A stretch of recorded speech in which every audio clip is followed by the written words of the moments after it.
الحمد لله رب العالمين، الصلاة والسلام على نبينا محمد وعلى آله وأصحابه أجمعين. أما بعد، فنسأل الله سبحانه وتعالى أن يمن علينا بالعلم النافع والعمل الصالح، ونسأله سبحانه وتعالى أن يرزقنا الإخلاص في القول والعمل. أيها الأحبة الكرام، درسين نتأرأى كتابة واي صلاة دبتو صفة صلاة كا ورريف كتابة جلقبو برسيفنو أما جلقبة. قال المصنف رحمه الله تعالى: أبان كتابة رب رحمته ساها قلوا ما جدا. قال ابن تيمية رحمه الله تعالى: ابن تيمية جد رب الرحمة إسابها قلوا. ابن تيمية نجد يجد. ابن تيمية كني عالم ومحقق، عالم قدال، محققة معروفة بيكا ماذا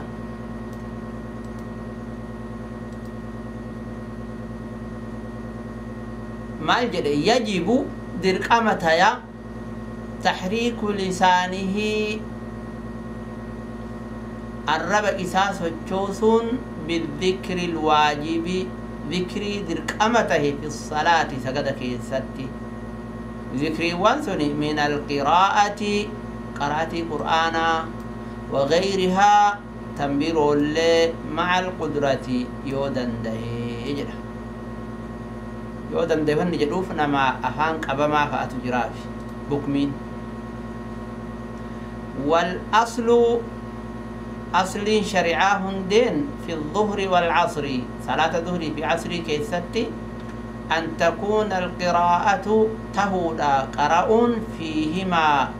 ظهر في عصر كيستي سرا قبتني قرؤون أصل سكن. لكن يستحب قرون نجالتما، يستحب جتون نجالتما جتولا الجهر الفودون نجالتما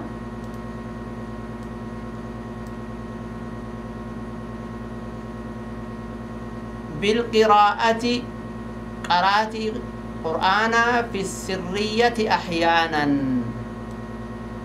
صلاة سرية كيستي يرو غري جدا، يرو غري الفودني قرأون هنجالتما جدا. بحيث يسمع بكت أجيسيستي الإمام إمام تجي المأمومين والرئيسته الأتيتين سجد بعض آية أو آية غري آية تكا يوكا غري آية ووي أو أكثر بقليل يوكا سنئول هم وهي. ولعل الغرض نفكاتا الغرض فايدان بؤان حملين من هذا يرو غري الفودا يجو كان كيسا تنبيه دميسو من كان غافلا نما غافلته من المأمومين ور إمامة التي صلاة الله. وقد تكون هناك حكمة أخرى، وقد تكون نتاتي يوكا هناك بكا كانت حكمة أخرى، حكمة برال جراتشن ملا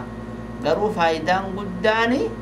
نما غفلا قبو دغچيسو كيس جرا kanaaf namni yeroo salaatu yeroo garii aayatuma qara'u kana keessa waan wahii xiqqoo akkana ol fuudhee yoo qara'e homaan qabu jechuu isaati. والدليل على ذلك رجان كان الرد حديث أبي قتادة حديث أبا قتادات رضي الله تعالى عنه قال نجد قال رسول الله صلى الله عليه وسلم كان رسول الله رسول ته يصلي كسجد بنا نون فيقرأ في الظهر والعصر ذوري في عصرات كقرأ ته في الركعتين الأوليين ركعة لمان دراك ستي بفاتحة الكتاب فاتحة وسورتين سورة لمال ويسمعنا الآية ندقيسس آية أحيانا زمن قريب ويطول الركعة الأولى ركعة دران ديرسة ويقرأ في الأخريين تلما لمن كيستني قرأ ظهري في عصري بفاتحة الكتاب فاتحة قرآن كتابا وقرأ وليس للمأموم نمجا نمدوبان هدتي صلاة فنتاني أن يقرأ في الصلاة الجهرية صلاة إمام الفوضي قرأ كيست قرأون إذا كان يسمع الإمام يو إمامك قرأ تاتي إنه قرأ تاتي لا بالفاتحة ولا بغيرها فاتحة تبروتو بل يستمع للإمام إمام مرقيفته وذلك في كل صلاة جهرية كن صلاة جهرية صلاة هند كيستو سواء في الفرائض واجب كيستو تهو كصلاة الفجر والعشاء والمغرب أو من النوافل يوكا صلاة سنة يوتاتو كصلاة التراويح كتراويح صلاة وهذا قول جمهور العلماء كني جج علماء هدوت لأن المقصود بالجهر حملين سقلي الفودوت تخجروا استماع المأمومين مقصودني ور معمومته أجيفته كما قال ابن تيمية أقول ابن تيمية انجل وإذا قرأ يقرأ فإنه نمج مأمومتني سينشغل نهي وسمع بالقراءة قراءة إسات شاغلة عن الاستماع قراءة قرآن أجيفته هذا والله سبحانه وتعالى أعلم وإلى لقاء آخر والسلام عليكم ورحمة الله.